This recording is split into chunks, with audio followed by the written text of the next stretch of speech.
Well, it's hard enough at the moment trying to keep up with the constantly changing COVID rules, let alone what's happening in the world of the very fast moving world of technology. But thankfully you don't have to, because once every few weeks we're joined by technologist in Dubbo, Matthew Dickerson, who walks us through some of the most interesting stories that have taken place over the past few weeks. And it's a very good morning to you, Matthew. Yeah, good morning, Ewan. And things are changing very quickly with COVID, aren't they? But that's fantastic. We like to see some quick changes there. Yeah, looking forward to getting out and visiting a few people from next week, of course. Now, how long is the world's longest subsea power cable, and why is that important? Well, it is important for the future of the planet, I think. The longest cable ever undersea has just been laid. It's just been switched on, actually, 724 kilometres under the North Sea. So hydropower in Norway is now providing power to homes in Great Britain, about 1.4 million homes it could provide power for if needed. And this is really important in the whole scheme of things because we need to get more interconnectedness. And Great Britain now has got 6 interconnectors with various parts of Europe, across to France, across to Belgium, obviously the Norway one we just mentioned there. And the idea here is that as we start to move across from fossil fuels to a whole range of different renewables, there'll be wind power, there'll be hydropower, there'll be solar power. And one of the problems with renewables is sometimes the power is off and sometimes it's on, depending on what's happening with the weather or the sun or a whole range of things there. If you get this interconnectedness, then you can actually get countries providing power in one direction sometimes and back in the other directions other times.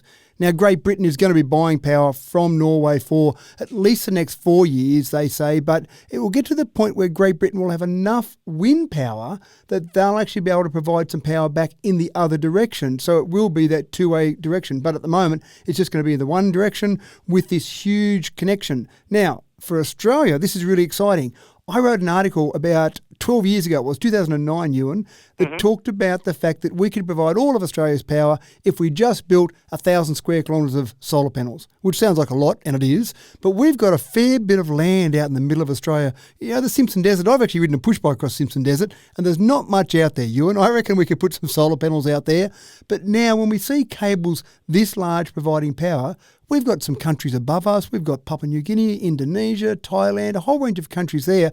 Most of those countries are still providing power about 80 to maybe 90% with fossil fuels. We could just run some cables up there and start providing power from all this land we've got in the middle of Australia. So it is exciting overall. The only minor problem is this particular cable they've just finished, €2 billion. So there's a bit of a price tag with them. This reminds me of one of my best mates at school. When he moved out of home, he moved in next door to his parents' place, rented the place next door, and rather than get his own power connection, just ran power cables from his parents' house through the windows to run his place. This is kind of like a giant version of that in some respects. And it's a giant version. These cables, 15 centimetre diameter, these two cables, there's two that run under the ocean. So your mate probably didn't have a 15 centimetre cable running across. But I like the idea. If you can get away with it from your parents, then good luck to him. Yeah, absolutely. Fingers crossed that no one sticks a shovel through the 724 kilometre new subsea cable. Matthew Dickerson with us this morning talking the week in big technology stories.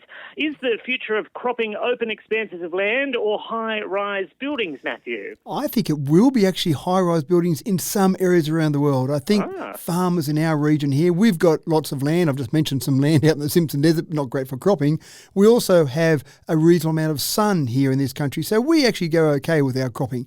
But there's places around the world, and this particular first site has been set up on the edge of Copenhagen where it's Nordic Harvest. They've set up a 14-storey high building, and in that building there is nothing else but plants. There's produce being grown in this building. Now what they do is they use dramatically less water, 250 times less water to produce that produce.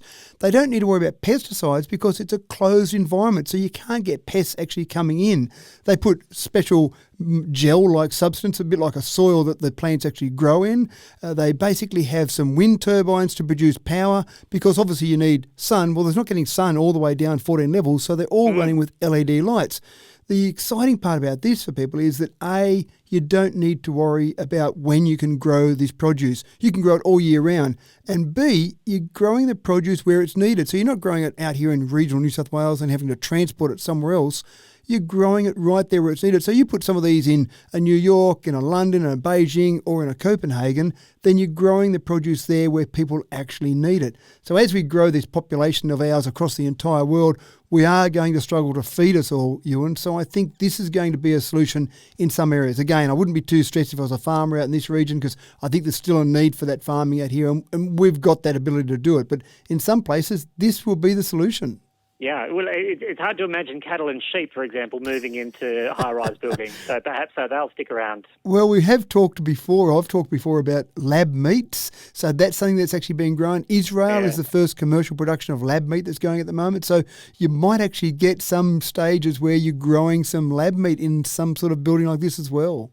Yeah, that is remarkable. A high-rise cropping farm.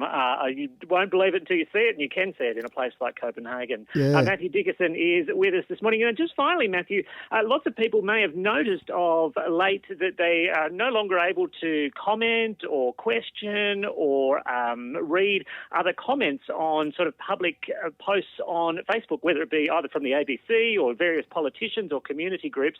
That's for a very particular reason, but it could threaten the very viability of some of these community pages. Yeah, it is actually threatening them already, which is a real shame. There was a High Court ruling that said that the person who puts a page up, whatever social media it might be, but Facebook was this particular one, then you are responsible for comments that are put there. So if someone makes some sort of defamatory comment, then they might sue the person who made the comment, but they might also sue the organisation that actually puts that page together. Now, they were probably thinking about large media organisations who have got solicitors and they've got insurances in place and they've got moderators full-time, maybe 24 hours a day.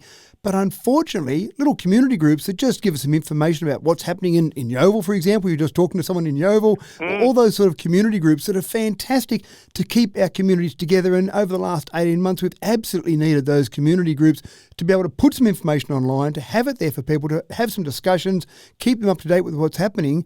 Some of those community groups are either saying, we don't want to actually have comments on there because we don't want to get sued, or they're just saying, forget about it, we're going to shut it all down. I mean, the Tasmanian Premier has shut down his Facebook page altogether. The ACT Chief Minister, that page has been shut down because people are so worried about being sued. And unfortunately, here in Australia, we are a bit like Americans. We do like to sue people. So some of these pages, they've got the information there. They're just saying, let's forget about it all. It's not worth the risk for someone that's just doing a bit of volunteer work, helping out their community. They don't really want to lose their home and all of that. So they're just shutting these pages down.